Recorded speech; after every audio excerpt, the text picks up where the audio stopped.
Good day to you all. Welcome to Maths Global Learning Hub with Mr. T. In today's lesson, we're going to draw the graph of f of x is equal to negative tan x. I'll begin by completing the table of values here. I'm getting 0, then I'm getting negative 1. This one here is undefined. And if we have undefined in functions, it means we have an asymptote.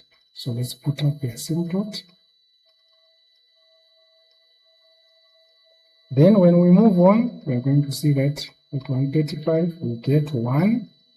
And then here we're going to get 0. We're going to get negative 1.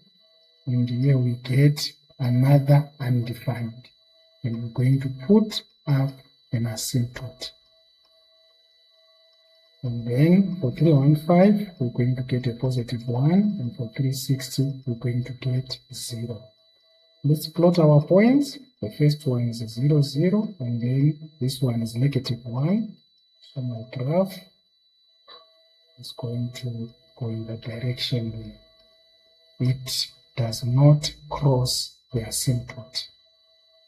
And then for 135, we are at positive 1, at 180, we are at 0, at 225, we are at negative 1. So let's join the points here.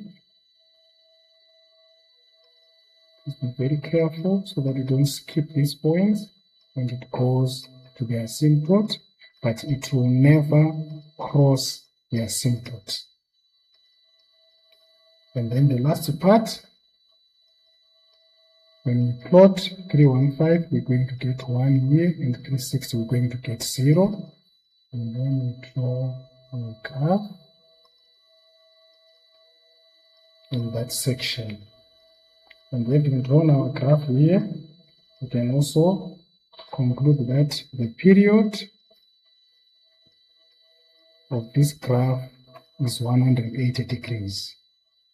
And the range y is an element of all real numbers. If I move on to the first part here of the questions that we have, for which values of x is f of x greater than 0? You have to be very careful here. You have to go to your graph and look at that section where the graph is greater than 0. And let's write our answer. X is an element from 90 degrees to 180 degrees. And then for the second part, it says here from 270 to 360. So I'm going to write here 270 degrees to 360 degrees. I can write these answers as inequality notation.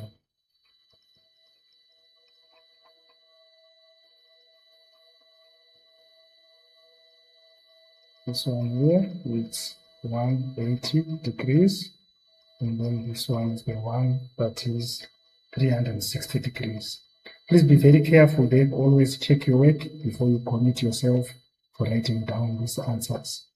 If we move to the other part there, towards the part of the graph where it is below.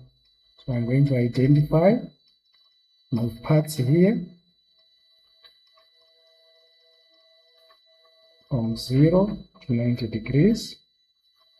And then the other part is from 180 to 270 degrees. And I can write these answers using the interval. This was the interval notation, and now this is the inequality notation.